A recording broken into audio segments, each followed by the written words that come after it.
Kenapa Anies takut cawe-cawenya Jokowi?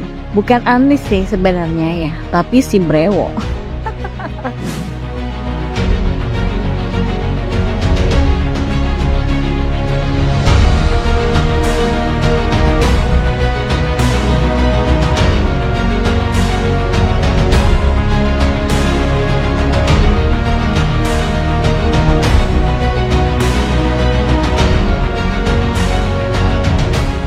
Kenal bukan dengan rasa jealous? Aman. Tidak hanya kepada pacar atau pasangannya aja kok. Bisa menyergap siapapun dalam hubungan apapun. Pertemanan, persaudaraan, atau justru dalam keluarga sendiri.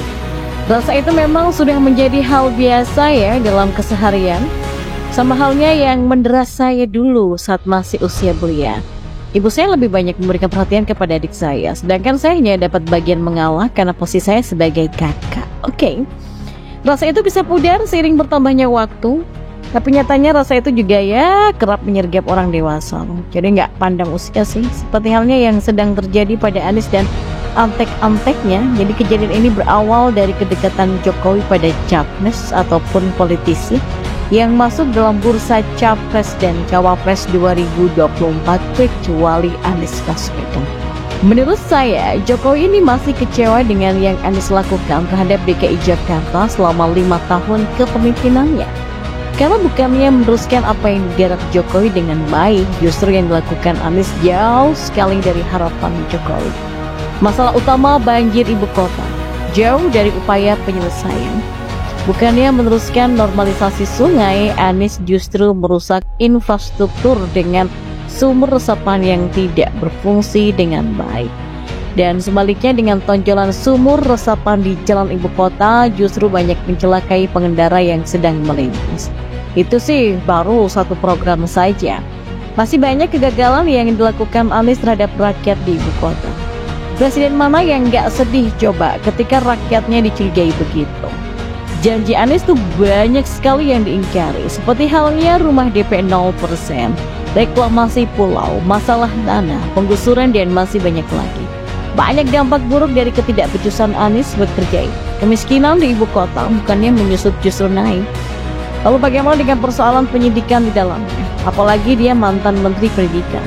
Jakarta menjadi peringkat pertama tingkat anak putus sekolah dasar untuk tahun 2020 sampai 2021. Bukannya untung ya, Jakarta justru buntung di tangan Anies. Janji manis tanpa realisasi atau malah menimbulkan kegagalan itu. Dan ia pun banyak mendapatkan julukan dari berbagai pihak, mulai dari gubernur terbodoh versi Google, perangkai kata-kata ala netizen, sampai pembual terbaik dari LBH Jakarta. Itu baru satu provinsi. Bayangan jika benar-benar orang seperti Anies yang hanya mengincar kekuasaan ini memimpin 38 provinsi, apa jadinya coba? Akan banyak kerusakan. Gak ada yang bisa menjamin jika ketidakberlanjutan Indonesia mau berjalan setelah mantan gubernur DKI itu terpilih. Untuk itu dalam kapasitasnya sebagai politisi negeri ini, Jokowi memberikan sedikit clue agar rakyat tidak gampang terjerembab dalam kubangan kotor yang menyesatkan. Apa yang dilakukan Jokowi ini juga sebagai pemimpin dan anak dari bangsa ini. Presiden dari Jawa Tengah ini tidak ingin rakyat dicurangi oleh pemimpinnya sendiri dan dimanfaatkan demi golongan tertentu saja. Dari clue yang dilontarkan sang presiden, saya rasa masih sangat wajar karena kriteria pemimpin yang dapat melanjutkannya ini juga belum keranah menyebut nama dan hitungannya masih umum. Anies dan kubunya selalu mengagungkan kepemimpinan SBY. Mulai dari pembangunan infrastruktur sampai pergerakannya di dunia politik. Mereka bilang Jokowi bisa merusak demokrasi negara ini. Padahal Jokowi hanya mengikuti perkembangan dunia politik yang sekarang tengah berjalan, mengimbangi dengan pemilihan pemimpin baru nantinya. SBY dulu bahkan nih pernah terang-terangan mendukung Prabowo dan besannya dalam kontestasi Pilpres 2014 lalu. Ya bukan lagi cawe-cawe, tapi SBY sudah mendeklarasikan dukungannya untuk memuluskan jalan Prabowo dan Hatta Rajasa pada Pilpres 2014. Tapi yang namanya kekuatan rakyat itu tidak bisa dikalahkan dan tak terbantahkan juga. Nyatanya mereka lebih memilih pemimpin merakyat seperti Jokowi. Nggak cuma satu periode, Jokowi dipercaya rakyat Indonesia pada periode kedua. Dan kini apa salahnya kalau Jokowi ini memberikan arahan kepada rakyat agar memilih pemimpin yang berpihak pada mereka, bukan berpihak pada golongan apalagi oligarki. Ya, presiden yang satu ini hanya menawarkan beberapa kriteria dan pandangan. Siapa sih sebenarnya baca pres yang mampu menjunjung tinggi gotong royong demi membangun bangsa dan negara? Si pemimpin nantinya lah yang juga harus dekat dengan rakyat, mau mendengar rakyat sehingga tahu apa yang mereka butuhkan. Ya, nyatanya niat baik tak semuanya dipandang dengan rasional ataupun positive thinking. Anies dan kubunya justru berusaha keras menjatuhkan kepemimpinan Jokowi. Ya, demi Jokowi dibenci oleh rakyatnya, mereka rela menggemborkan suara sang presiden sebagai perusak demokrasi.